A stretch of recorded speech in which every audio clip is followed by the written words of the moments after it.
Hello everyone, so welcome back to my YouTube channel. So आज जो video मैं discuss कर रहा हूँ वो है आईएससी क्लास 12। जो आईएससी बोर्ड है क्लास 12 का फिजिकल एजुकेशन पेपर है, ये लास्ट ईयर का 2024 का। सो जैसे कि 26 मार्च को आपका फिजिकल एजुकेशन एग्जाम होने वाला है आईएससी बोर्ड का क्लास 12 का, तो उसके लिए थोड़ा हेल्पफुल रहेगा। तो देखते हैं लास्ट ईयर जो पेपर आया था वो कैसा आया था। ओके, मैक्सिमम 70 मार्क्स है, ये आपको पता ही है, 3 आवर्स आपको मिलते हैं।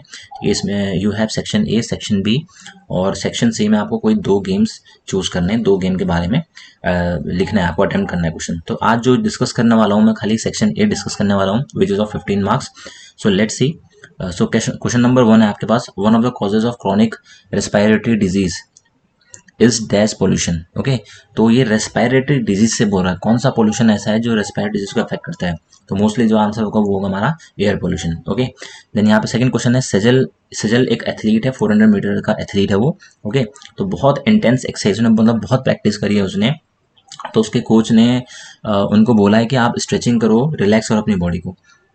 सो the type of exercise that Sajal's coach make her do is dash exercise.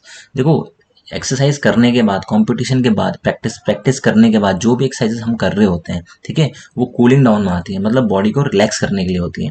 तो उसको हम लोग बोलते हैं लिम्बरिंग डाउन और कूलिंग डाउन। ओके, अगर आप मैच से पहले जो एक्सरसाइज कर रहे हो वार्म अप में आता है, और मैच के बाद जब एक्सरसाइज कर रहे हो, जो रिलैक्सेशन आप जब कर रहे हो, that will come in cooling down और लिम्बरिंग डाउन। तो इन दोनों को आप लिख सकते हो कोई भी इसमें से।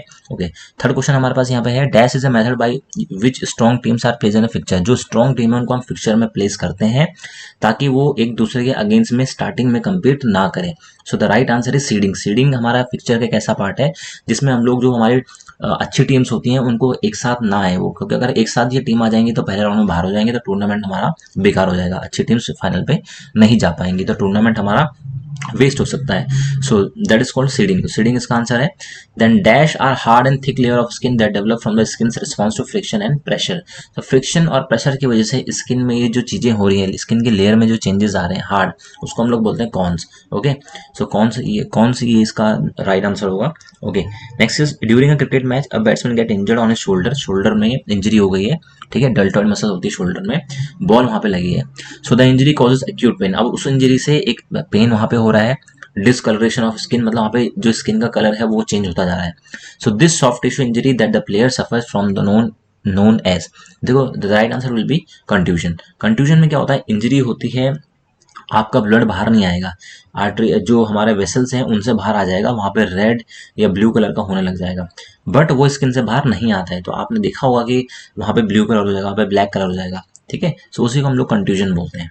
ओके, नेक्स्ट यहाँ पे आपका ऑब्जेक्टिव क्वेश्चन है, dash the following chemical is formed by the body while engaging sports activities. अगर आपकी बॉडी स्पोर्ट्स एक्टिविटीज में इन्वॉल्व है तो कौन सा केमिकल आपकी बॉडी में फॉर्म हो रहा है, ठीक है। तो हमारे बॉडी में जो चेंजेस आ रहे हैं वो है, वो जो केमिकल फॉर्म हो रहा है एक्सरसाइज करने की वजह से, वो होता है हमारा लैक्टिक एसिड। और ये जब लैक्टिक एसिड आपकी बॉडी में बनना स्टार्ट हुआ था तो आपको टायर्डनेस, आपको फटीग फील होने लग जाएगा। Okay, then you need oxygen, oxygen चीज को ब्रेक करने के लिए, तो वो जो केमिकल फॉर्म हो रहा है दैट इज लैक्टिक एसिड। सो ये लास्ट ईयर का पेपर है, यहाँ पे नीचे लिखा भी है, this paper consist of 9 printed pages of 1 blank, और कॉपीराइट रिजर्व है इसमें, ये भी चीज लिखा है, तो इट मींस ये लास्ट ईयर का पेपर है, किसी ने ऐसा बनाया नहीं है। ओके, नेक्स्ट यहाँ पे ऑब्जेक्टिव आपके सामने आ रहा है, जहाँ पे एक इमेज है। Okay, so image given below, contraction in the length of the muscles, contraction हो रहा है यहाँ पे, जब हम लोग लोड डाल रहे हैं आर्म में तो मसल्स का कॉन्ट्रैक्शन इंक्रीज हो रहा है। सो identify the type of contraction shown below. अब ये हमें दिखा रहा है कि इस फिगर में हमें कॉन्ट्रैक्शन बताना है, कौन सा कॉन्ट्रैक्शन है। सो द राइट आंसर भी इसेंट्रिक, ठीक है, कोसेंट्रिक भी है, डिसेंट्रिक भी और एक्सट्रिंक्स भी है। तो सी ऑप्शन तो ये होता नहीं है, ये तो वर्ड ऐसे ही डाल देना, ये मोटिवेशन का पार्ट है, ठीक है, कंफ्यूज करने के लिए। तो ये जो कॉन्ट्रैक्शन है वो इसेंट्रिक, ठीक है। अब इसेंट्रिक होता क्या है, मैं थोड़ा इसमें मैंने लिखा भी है, ये एक आइसोटोनिक कॉन्ट्रैक्शन है जिसमें मसल्स की लेंथ इंक्रीज होती है, जब मसल में टेंशन अप्लाइड होगी तो लेंथ भी क्या होगी, इंक्रीज होगी।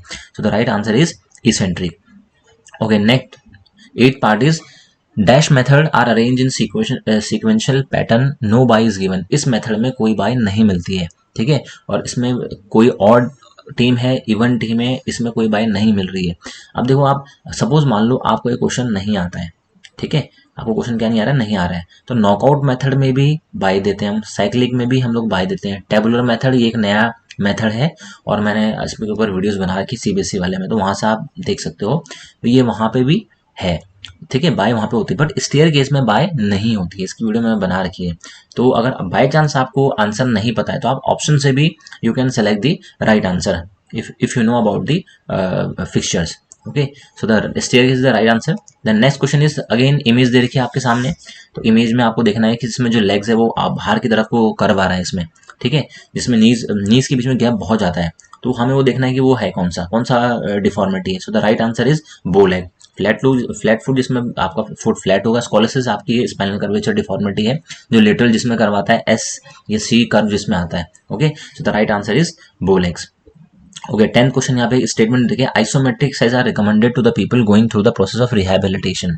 ठीक है, जो आइसोमेट्रिक एक्सरसाइजेज हैं, देखो आइसोमेट्रिक होती क्या है, जिसमें हमारी मसल की लेंथ चेंज नहीं होती है। सपोज मान लो आप हॉरिजॉन्टल बार में लटक गए हो, सपोज मान लो आप एक वॉल को पुश कर रहे हो, so these are the isometric exercise. Suppose आप प्लैंक कर रहे हो, so these are the isometric exercises in which the muscle length does not changes. Okay, अब ये स्टेटमेंट बोला आइसोमेट्रिक एक्सरसाइज रिकमेंड करते हैं रिहेबिलिटेशन, बिल्कुल सही बात है। जो आइसोमेट्रिक एक्सरसाइज है उसको हम लोग रिकमेंड करते हैं, ठीक है।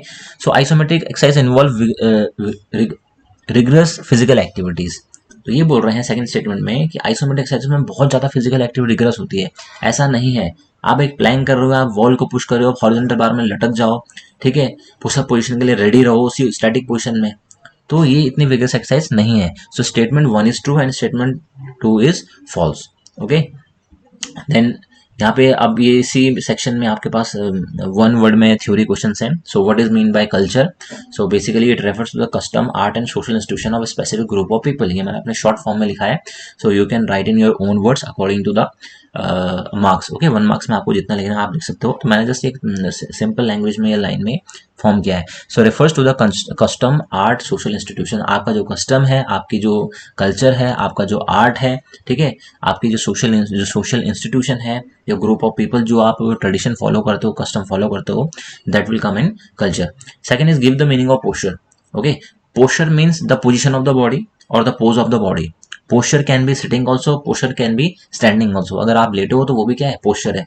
तो basically the position of the body that is known as posture. इसमें एक लाइन और ऐड कर सकते हो आपकी, posture is the position of the body in which the body is not feeling fatigue. मतलब थकान, आप ऐसी पोजीशन में बैठे हो जिसमें आपकी बॉडी को फटीग फील नहीं हो रहा है, ठीक है। फटीग फील हो रहा है तो वो पोस्चर फिर बैड पोस्चर में आ जाएगा।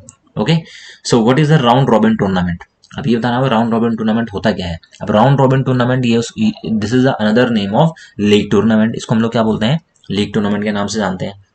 ओके, सो अब इसमें क्या होता है, एक टीम जो होती है वो हर टीम के साथ मैच खेलती है राउंड रॉबिन टूर्नामेंट, जो उनके ग्रुप में। सपोज आपके ग्रुप में 4 टीम है, ए बी सी डी, तो जो ए वाली टीम है वो बी के साथ भी मैच खेलेगी, सी के साथ भी खेलेगी और डी के साथ भी खेलेगी, because it is a league tournament, it is a round robin tournament. Okay, expand IOC International Olympic Committee. Okay, कब बनी थी? क्रिएटेड इन 23 जून 1894 में and created by baron de Coubertin. He is also known as the father of the modern Olympics. Okay, अब इनका काम होता क्या कि मॉडर्न ओलंपिक्स को ऑर्गेनाइज करना ऑल ओवर द वर्ल्ड में आफ्टर एवरी 4 years। सो ये कुछ 3-4 पॉइंट लिख दोगे तो आपको 1 मार्क्स इजिली मिल जाएंगे। Okay, then state any one objective of SAI. अब फुल फॉर्म क्या था साइन की? Sports Authority of India. तो पहले आपको ये लिखनी है what is the full form of the SAI, that is Sports Authority of India. Basically ये प्रमोशन करते हैं स्पोर्ट्स का, कोई भी स्पोर्ट्स है जो साइन है वो इसको प्रमोट करते हैं, ठीक है। उसमें जो यंग एज के जो टैलेंट है उनको एक्सप्लोर करते हैं कि, ठीक है, उनकी डाइट पे ध्यान देते हैं, उनकी न्यूट्रिशन पे ध्यान देते हैं, कैसे स्पोर्ट्स कॉम्पिटिशन ऑर्गेनाइज करने हैं अलग अलग स्पोर्ट्स के लिए, अलग अलग एज कैटेगरी के लिए, ये वो उनका काम ही है। फैसिलिटीज प्रोवाइड करना, ओके, कैसे यूटिलाइज करना है स्टेडियम को स्पोर्ट्स के लिए, वो इनका ध्यान देना, ठीक है। For maintain the in proper condition, sports जो स्टेडियम बना रखे हैं गवर्नमेंट ने, उनको कैसे यूटिलाइज करना है, कैसे उनका मेंटेन करना है for the upcoming tournaments in different particular sports. So these are the work, these are the functions, these are the objective of the Sports Authority of India, जिसको हम लोग क्या बोलते हैं, साई बोलते हैं। ओके, सो ये कुछ पॉइंट है। अभी मैं आज खाली सेक्शन ए डिस्कस कर रहा हूँ, जिसमें आपके कुछ थ्योरी पार्ट के एक 1 मार्क क्वेश्चन भी थे, then you have MCQs also, then you have fill in the blanks also. Okay, so ये लास्ट ईयर 2024 का आईएससी बोर्ड का पेपर है, आपका आने वाला पेपर। सो नेक्स्ट जो वीडियो लेके आऊंगा मैं सेक्शन बी लेके आऊंगा, और इसकी आप अगर आप आईएससी बोर्ड के लिए प्रिपेयर कर रहे हो तो मैंने एक प्लेलिस्ट बना रखी है आईएससी फिजिकल एजुकेशन के नाम से, आप उसमें जाना, वहाँ आपको कुछ और वीडियोज मिल जाएंगे। तो उसका है मैं, तो कोई भी क्वेश्चन में कोई प्रॉब्लम हो, you can ask in the comment section also. किसी टॉपिक में वीडियोस की लिंक देनी है तो वो मैं दे सकता हूँ।